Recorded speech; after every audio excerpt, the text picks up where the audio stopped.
The Michigan Wolverines have won the national title, and as the 2023 college football season comes to a close, I'll be giving you guys our final top 25 of the season here today. This will be a way to look back at the season as it was, recap things a bit before you look forward to this 2024 offseason. So with that, let's go ahead and get started with 1 through 7. Michigan number 1.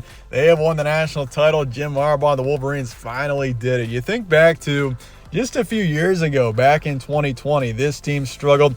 Honestly, seemed like Harbaugh was maybe on his way out, but then you fast forward 3 years, 3 straight Big Ten titles, 3 straight college football playoff appearances, and most of all, a national championship in year number 3. So, incredible season for Michigan, 15-0, a perfect year, and future's a little bit uncertain for Michigan as well. Does Jim Harbaugh stick around? Does he enter the NFL? He's obviously got opportunities waiting for him, so an interesting future, but one thing is for certain, Michigan, incredible season, won the national title.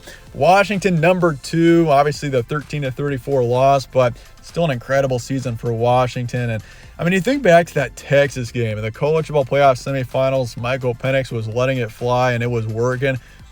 I just didn't see a lot of that in the championship game. It seemed like Washington was playing a bit conservative really from the start, so that kind of confused me a bit. It makes sense. I mean, Michigan's a tougher defense than Texas, that's for sure, but still played a little bit too conservative from the start, that's for sure. And obviously letting those 2 easy touchdowns go in the first part of the game is no easy thing to overcome, especially when you're taking on Michigan. So just a tough night for the Huskies, but still an incredible season for Washington. Texas number 3, Alabama number 4, as they should be. Longhorns lost to Washington in the semifinals 31-37. I mean, they almost found a way to win that game, which was insane in the end, considering it just seemed like they were out of it in that third quarter. But Texas, still an incredible year. That is a team to really keep an eye on. Looking forward to 2024. I feel like Michigan, Texas, Alabama, still very much college football playoff contenders next year. I especially think Texas and Alabama could be even better. Washington, a little bit of uncertainty given the fact they're losing a lot of their experience. Michael Penix gone. Obviously, Odunze heading on. I mean, a lot of experience is gone for the Huskies. So next year could be a bit of a step back, but I feel like that doesn't mean the future is bad for the Huskies. I feel like they can still be at least a contender again in the years to come, just maybe not next year. But Georgia, number 5. It obviously was tough having this team drop from 1 to 6 in the college football playoff rankings. Turns out they beat Florida State 63-3. I mean, they just did not hold back. Just an incredible game for the Bulldogs. I mean, the loss to Alabama is tough, and Georgia was just in a tough situation there. I honestly still feel like they're one of the best 4 teams in the country. But when you got Washington, Michigan, both undefeated, Texas beat Alabama earlier on in the season, so you got to put them ahead of Alabama, and Alabama beat Georgia. It's just tough to still keep the Bulldogs in there. So it's obviously a tough situation, but still a good season for the Bulldogs. They're a team to still keep an eye on in 2024. I wouldn't be surprised if they found a way to win a national title once again next season. Oregon number 6, also a team to keep an eye on for next season. Beat Liberty 45-6. Got Dylan Gabriel coming in. Bo Nix obviously off to the NFL, but Ducks they just couldn't get past Washington this year. It turned out to just be the Huskies' year, but could be Oregon's year in 2024. Still a good season though for them this season. Then you got Mizzou number 7. They beat Ohio State 14-3. Obviously, Ohio State was kind of shorthanded. But regardless, for Mizzou, an incredible season. I mean, you think back to the preseason, I did predict a pretty strong start for Mizzou. I think I said they'd go 5 or 6-0 and then kind of fall off down the stretch. But Mizzou did not fall off. They only got better. And Brady Cook coming back. Mizzou could be an SEC contender in 2024. So keep an eye on them for sure. And very impressive season. They were probably the surprise team of the season. I mean, Washington, not many people expected them to end up in the national title game, that's for sure. But the way Mizzou rose up, got up to 11 wins, really impressive season for them. Number 8's Arizona. Okay, this is the surprise team of the season. Who would have thought that the Wildcats would have been as good as they were, especially when Noah Fafita came in? I mean, Arizona just kicked it up into a different gear. They were as good as just about anybody in the country in the second half of the season. They beat Oklahoma 38-24. Fafita's coming back. They got a lot of their key players back. Arizona could be a team like Washington next season. I really do think that. I mean, the Huskies really had a strong finish to last season. They carried that into this year with their experience they returned. And honestly, is the same formula for Arizona heading into 2024. So, yeah, keep an eye on the Wildcats. That is a dangerous team there. Ole Miss number 9. They beat Penn State 38-25. Rebels are also a team to really keep an eye on. Jackson Dart coming back. I really like them a lot, and they had a really strong season getting up to 11 wins. LSU number 10 beat Wisconsin 35-31. Found a way there. Tigers, 10-win season for them. Obviously a bit disappointing when it comes down to it, as they were expected to be a college football playoff team once again this year. But future is still bright for the Tigers. I think they'll be back in that position in the near future. Notre Dame number 11 beat Oregon State 40-8. 10-win team this season as well.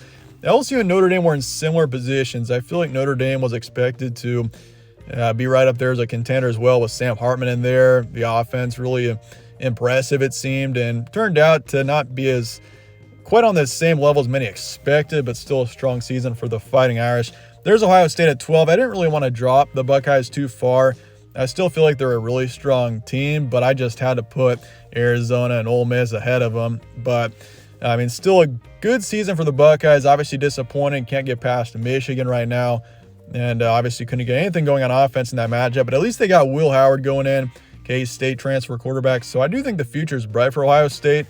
Obviously, though, it's just a matter of can they get past Michigan at this point. Now lost 3 straight seasons. And Ohio State's number 12. But honestly, I feel like if you consider their team this season, I mean, they were, I would say, overall a top 10 team this season. Penn State number 13, lost to Ole Miss, 10-win team as well. I mean, Ohio State's issues, they can't get past Michigan. Penn State's issue, can't get past Ohio State or Michigan. So for Penn State and Drew Aller, can they make that jump finally in 2024? And if Jim Harbaugh moves on, that does increase the chances, I think, for Penn State. But regardless, I mean, you got to get past Ohio State, and I still feel like the Buckeyes are going to be a very strong team for years to come. Florida State number 14, the most controversial team of the ending of the season, the way they got left out. But in the end, I mean, they lost 3-63. I know they were without a lot of their key starters in that game. But regardless, I mean, if you would have put them in the college football playoff against Michigan, they would have played Michigan. You consider the way Michigan played against Washington and how they beat Alabama in the semifinals. I mean, if Jordan Travis was in there, Florida State would have had a chance. I really do believe that, but the truth is he wasn't. And Florida State is a much different team, was a much different team at the end of the season. So Seminoles, obviously a really brutal ending to what was such a strong start to the season and a really promising season. And we'll see if they can rebound in the future. I feel like the ACC is really wide open right now, and Florida State could absolutely take control of it in the years to come. 15-21, there's Clemson, beat Kentucky 38-35. Tigers did have a strong end to this season. They obviously had a really rocky start, but found a way later on in this season. So a strong finish, and there's some optimism for the Tigers. Looking forward to 2024. There's Oklahoma State. I would say that they were one of the big surprise teams of the season, given the fact of the talent they were working with this season. I mean, the Cowboys were a team that just seemed like they're going to be in a rebuild season. I mean, going to miss their first bowl game in forever, but they got up to 10 wins this year. They were a true Big 12 contender, beat Texas A&M. I mean, you think about the coaching staff, Mike Gundy would be a candidate, in my opinion, for Coach of the Year, just based on where Oklahoma State finished versus where they started. September was rough for the Cowboys. That's kind of where we expected this team to be, but they really flipped the script later on in the season, had a really impressive finish, and overall a good season for the Cowboys. And there's the Sooners at 17. I mean, they lost Arizona, still a 10-win team this season. A good year for the Sooners to rebound a bit from a disappointing 2022. But now moving on to the SEC. Things do get tougher for the Sooners. They do for the Longhorns as well. I think Texas is in a much better position to have success in 2024 in the SEC, but Oklahoma still could be a halfway decent dark horse contender, but it's obviously only going to get tougher. You got Bama, you got Georgia, some really strong teams, obviously, and what you could say is the toughest conference in college football in the SEC. K-State number 18 beat NC State 20-19. Nice finish to the season for them. Some promise looking forward to 2024 as well. So a good season for them moving forward. Then you got Tennessee at 19. Shut out Iowa 35-0. Great finish to the season for the Vols after kind of a bumpy 2023, a little bit underwhelming in comparison to 2022. But future's bright for the Vols as well. Then you got NC State and Louisville to follow. I do have NC State above Louisville in the end, despite the Cardinals being in the ACC championship this season. Just because NC State did lose. I've got both NC State and Louisville moving down regardless.